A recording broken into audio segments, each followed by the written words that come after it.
जय श्री कृष्ण। राधे राधे दोस्तों। तुलसीदास को मिले राम। काशी में एक जगह पर तुलसीदास रोज रामचरितमानस को गाते थे। वो जगह थी अस्सी घाट। उनकी कथा को बहुत सारे भक्त सुनने आते थे। लेकिन एक बार प्रातः काल को एक प्रेत से इनका मिलन हुआ। उस प्रेत ने प्रसन्न होकर गोस्वामी जी को कहा कि मैं आपको कुछ देना चाहता हूँ। गोस्वामी जी बोले, भैया हमारे मन में तो केवल एक ही चाह है कि ठाकुर जी का दर्शन हमें हो जाए। राम की कथा तो हमने लिख दी है, गा दी है, पर दर्शन अभी तक साक्षात नहीं हुआ है।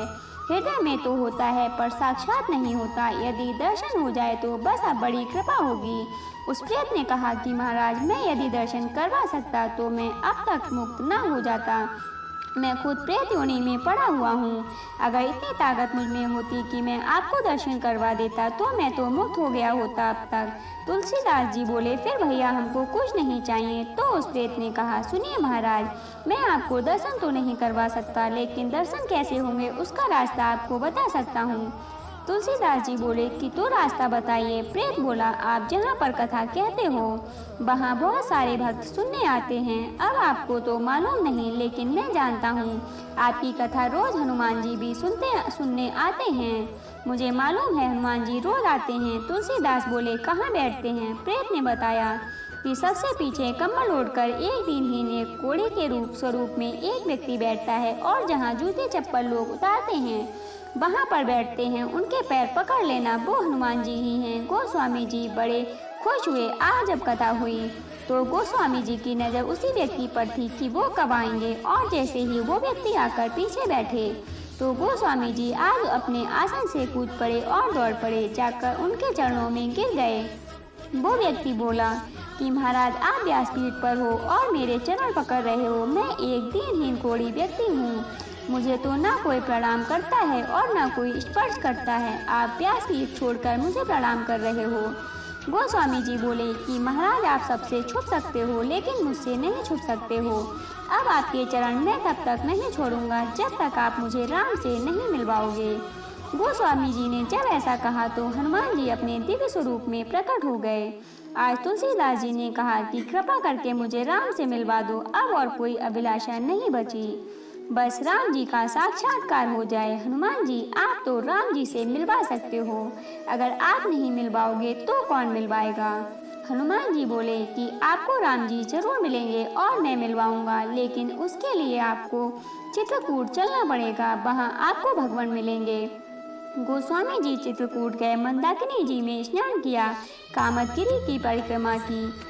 अब घूम रहे हैं, राम कहाँ मिलेंगे, कहाँ मिलेंगे। सामने से घोड़े पर सवार होकर दो सुकुमार राजकुमार आए, एक गौर वर्ण और एक श्याम वर्ण, और गोस्वामी जी इधर से निकल रहे हैं। राजकुमारों ने पूछा कि हमको रास्ता बता दो, हम भटक गए हैं। गोस्वामी जी ने रास्ता बताया कि बेटा इधर से निकल जाओ, और वो निकल गए। अब गोस्वामी जी पागलों की तरह खोजते हुए घूम रहे हैं, कब मिलेंगे, कब मिलेंगे। हनुमान जी प्रकट हुए और बोले कि राम मिले। गोस्वामी जी बोले, कहाँ मिले? हनुमान जी ने सिर पकड़ लिया और बोले, अरे अभी मिले तो थे, जो घोड़े पर सवार राजकुमार थे वो ही तो थे। आपसे ही तो रास्ता पूछा और कहते हो मिले नहीं। तो गए, और ये गलती हम सब करते हैं। न जाने कितनी बार भगवान हमारे सामने आए होंगे और हम पहचान नहीं पाए। कितनी बार वो सामने खड़े हो जाते हैं, हम पहचान नहीं पाते। न जाने वो किस रूप में आ जाएं। इसलिए कहते हैं, सबका कर आदर समान जो तेरे घर आए, क्योंकि न जाने किस रूप में नारायण मिल जाए। गोस्वामी जी कहते हैं, हनुमान जी आज बहुत बड़ी गलती हो गई, फिर कृपा करो, फिर मिलवाओ। हनुमान जी बोले कि थोड़ा धैर्य रखो, एक बार और फिर मिलेंगे। गोस्वामी जी बैठे हैं, मंदाकिनी के तट पर स्नान करके बैठे हैं। स्नान करके घाट पर चंदन घिस रहे हैं, मगन हैं और गा रहे हैं, श्री राम जय राम जय जय राम। हृदय में एक ही लग्न है कि भगवान कब आएंगे और ठाकुर जी एक बार फिर से कृपा करते हैं। ठाकुर जी आ गए और कहते हैं, बाबा बाबा, चंदन तो आपने बहुत प्यारा घिसा है, थोड़ा सा चंदन हमें दे दो, लगा दो। गोस्वामी जी को लगा कि कोई बालक होगा। चंदन घिसते देखा तो आ गया, तो तुरंत लेकर चंदन ठाकुर जी को दिया और ठाकुर जी लगाने लगे।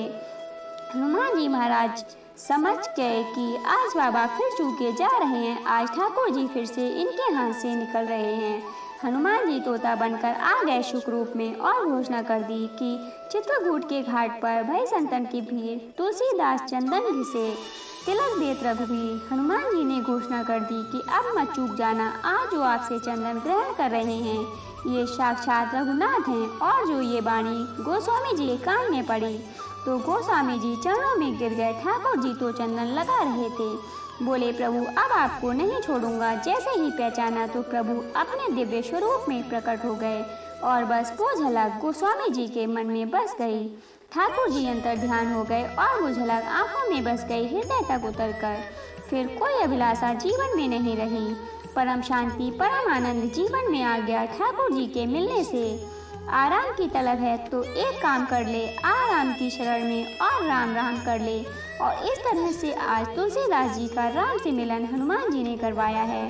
दोस्तों, आपको कहानी कैसी लगी कमेंट बॉक्स में जरूर बताइएगा। अच्छी लगी हो तो लाइक और शेयर कीजिएगा। कहानी को पूरा सुनने के लिए धन्यवाद दोस्तों।